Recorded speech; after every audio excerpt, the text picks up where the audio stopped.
Hi, my name is Chris and this is Battle Nonsense. Yesterday Battlefield Hardline has officially been announced to be released on October the 21st. No surprise there, the real bombshell was the immediate start of an closed beta. 4 months before release, this really deserves the name beta.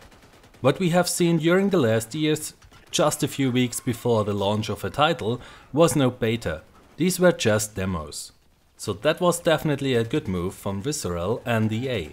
A beta that early means that the studio has a lot of time to implement the feedback and the telemetry they get. So I was watching the live stream, and the moment Steve, the executive producer, said that the registration is open now, I jumped over to battlefield.com, registered, got confirmation on the website that I'm in the beta now and that I should download the client in Origin. But inside Origin, no Hardline beta. I thought it would just take a few moments to show up. Yet it seems that the server simply dropped my successful registration somehow in the data center. And that's why I can only show you this gameplay video playing in the background that is from EA, rather than something I recorded myself. But there's something I can talk about. And surprise, it's the netcode. Hardline is largely based on Battlefield 4. Not just like icons and sounds, but as we know now, it is also using the same netcode. The beta is using the same 10 and 30 rates we know from Battlefield 4. So the client receives 10 updates per second from the server and the server receives 30 updates per second from your client. It does not include the new high-frequency update option, nor the other netcode improvements Battlefield 4 got in the June patch. But the final version of Hardline will include all that. What kind of difference that June patch makes in Battlefield 4 can be seen in my The Real Delay revised video. So right now, don't be surprised about all those familiar netcode issues in Hardline. What are the other implications of this? That Hardline is using the same rates as Battlefield 4 means that the netcode is pretty much the same. A lot of people, including myself, were hoping that Visceral and DICE would rework the netcode to finally overcome the limitation of 30 updates per second, to make the update rates and the simulation rates configurable values for the game server providers. Seeing that Hardline is using the same rates as Battlefield 4 does kill those hopes, at least for me.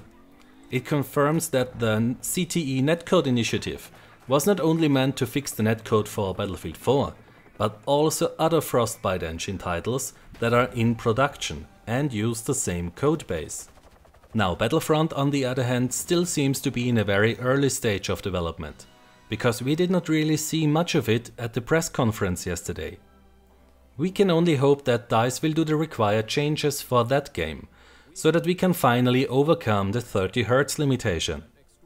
Now back to Hardline. If you watched the videos that are now on Twitch and YouTube, then you have seen the exact same netcode issues as we have in Battlefield 4. As I said before, the netcode changes DICE LA did for Battlefield 4 are not in the beta client, but they will be included in the final version of the game. Also, DICE LA is still not finished doing netcode changes to Battlefield 4. These improvements should also find its way over to Hardline. So what will the netcode be like in Hardline? My bet is that you can expect the same as we get in Battlefield 4 now after the June patch. Maybe it will be a bit better, but don't expect wonders or huge differences. Even though we still have 4 months until Hardline will be released, it is too late for Visceral now to do huge changes to the code, as such is very risky.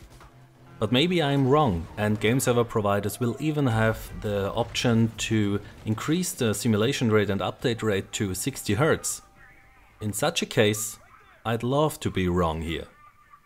So how about Hardline, the game?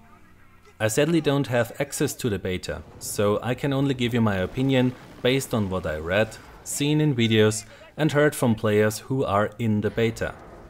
First of all, and this is just my opinion, I have a problem with this game sailing under the Battlefield flag. Companies are always interested to have their customers associate aspects of the product with the name. So what do you associate with the name Battlefield?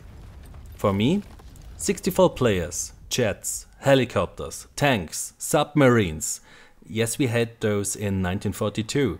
Different armies fighting on large maps, conquest, chain of command and mods, at least in the original Battlefield games. So that is what comes to my mind when I think about Battlefield. When I think about Counter-Strike, Call of Duty, Payday, then I think about completely different things.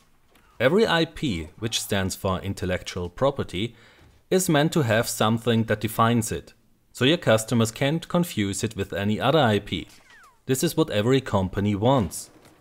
Cops Against Criminals just does not fit into my picture of a Battlefield game.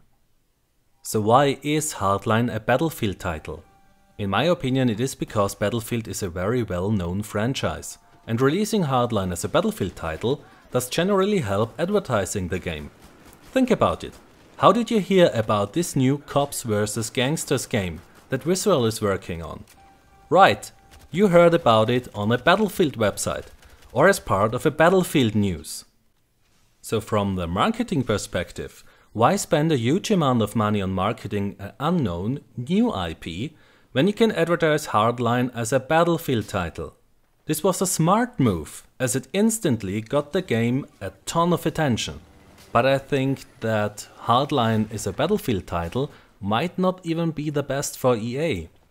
Every publisher wants to have a range of successful IPs.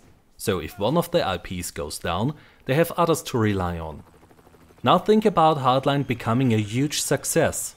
And I do really trust Visual to create a very good single player.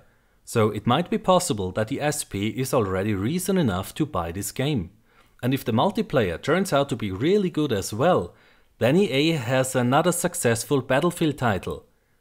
But this means that they just missed the chance to create a new IP, a new franchise with and for Hardline.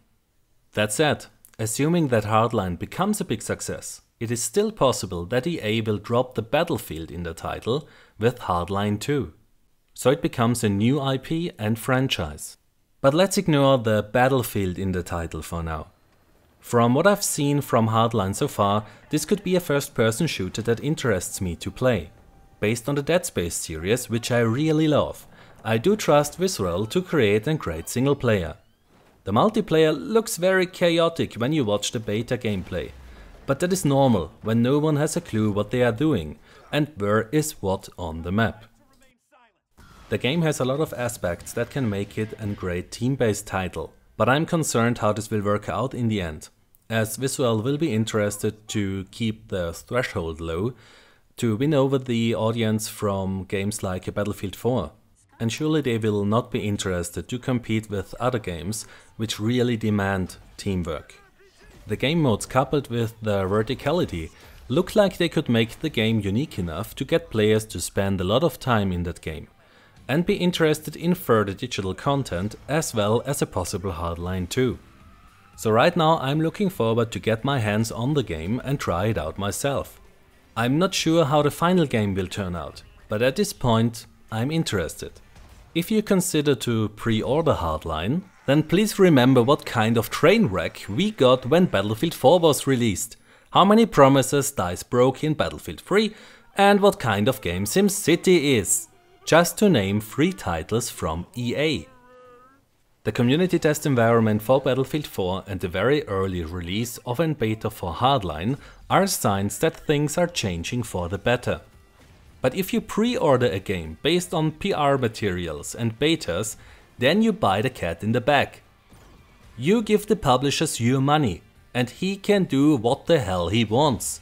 He can release another train wreck, just like Battlefield 4, because the pre-orders and the first 2 weeks sales are the biggest part of the profit a game generates these days. So think about that before you give away your hard-earned money for a product where the development has not even finished yet. So the news are currently full of Hardline, but let's not forget about Battlefield 4, especially the CTE. Initiative 2 core gameplay is running there. My next video will focus on that. If you want to help with testing, you can still join the CTE. You can find the link in the description. And that's it for today. Hope to see you next time. Take care. My name is Chris and this was Battle Nonsense.